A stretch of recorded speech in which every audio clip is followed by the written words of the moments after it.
kerusuhan di Kota Bitung. Ya biar diselesaikan oleh aparat. Saya mendengar itu ada kesalahpahaman antara gerakan yang pro Palestina dan orang yang belum paham.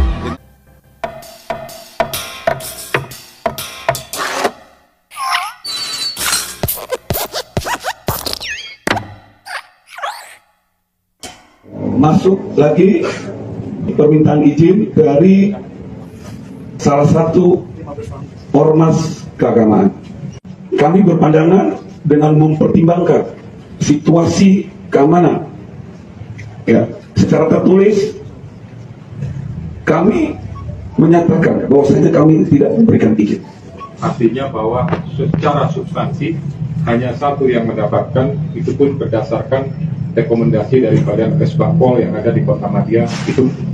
Kemudian yang satunya tidak dapat, dari Polres sudah berusaha melakukan himbauan, penghalangan, pendekatan, dan upaya-upaya secara persuasif, tapi kemudian tetap melaksanakan. Ya.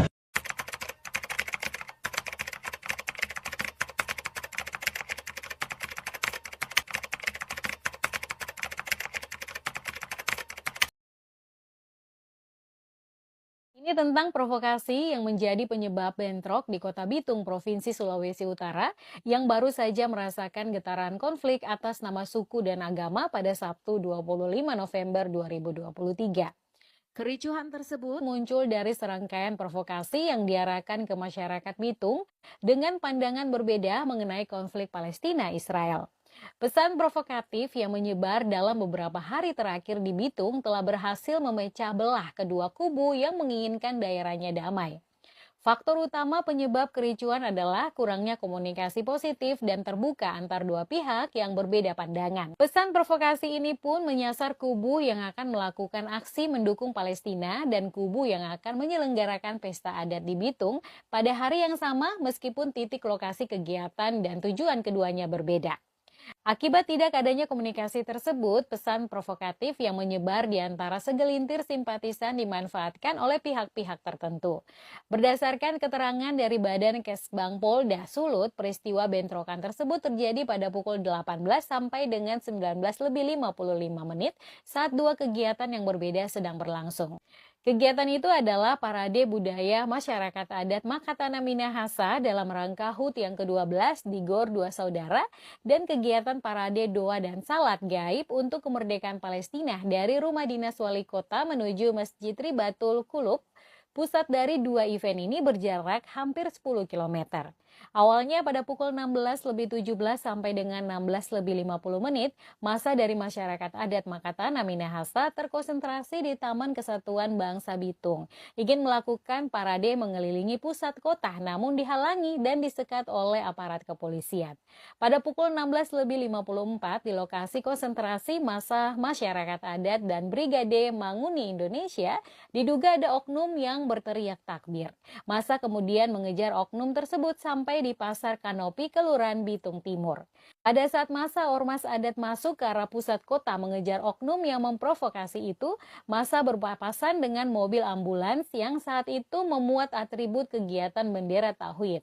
Akhirnya terjadilah pengerusakan kendaraan ambulans oleh massa ormas, pembakaran atribut serta adanya penganiayaan terhadap salah seorang dari simpatisan Palestina.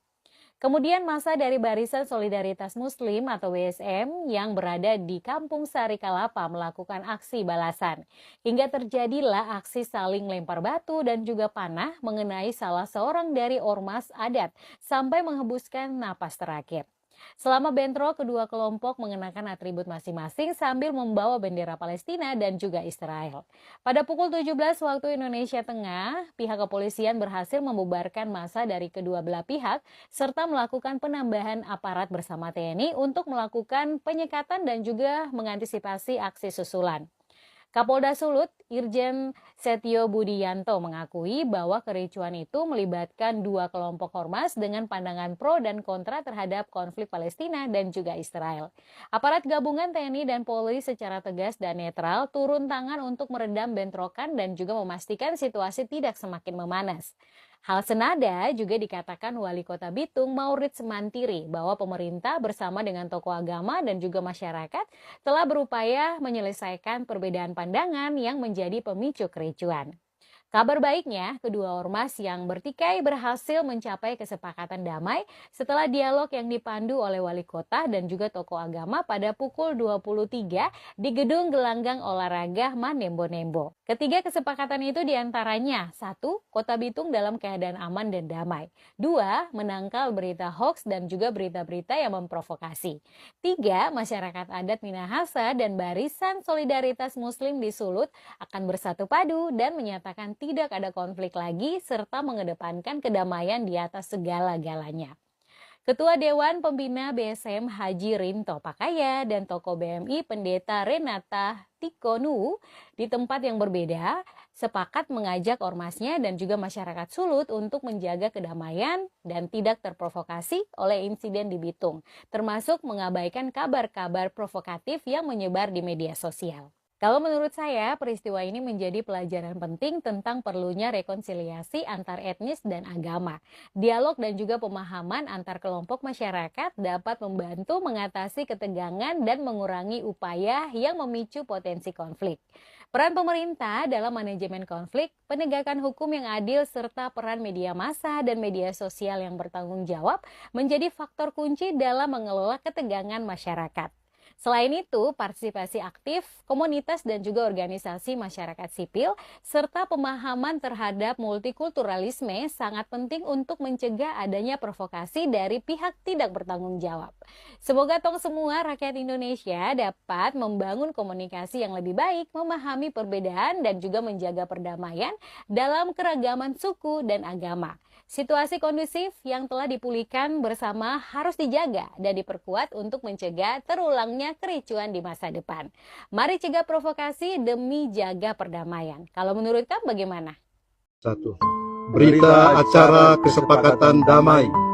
Berita acara kesepakatan damai ini dibuat hari ini, Sabtu tanggal 25 November 2023, jam 23 WITA, bertempat di Gedung Gelanggang Olahraga Manembo-Nembo, Kota Bitung, menerangkan bahwa kami tokoh agama yang tergabung dalam FKUB BKSAUA Kota Bitung menyatakan: 1. Kota Bitung dalam keadaan aman dan damai. 2. Menangkal berita hoaks dan berita-berita yang memprovokasi.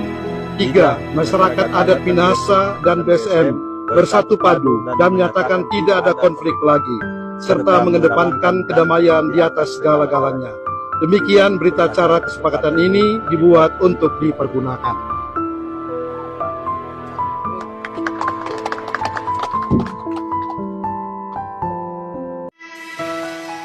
Umat Kristen Minahasa itu warga paling toleran. Umat Islam bisa pawai di kota mayoritas Kristen, tidak ada yang ganggu. Umat Islam bisa bangun masjid di daerah mayoritas Kristen, tidak ada yang protes. Jadi kalau ada narasi umat Kristen Minahasa radikal, ketawain aja, hahaha. Itu narasi orang lagi play victim.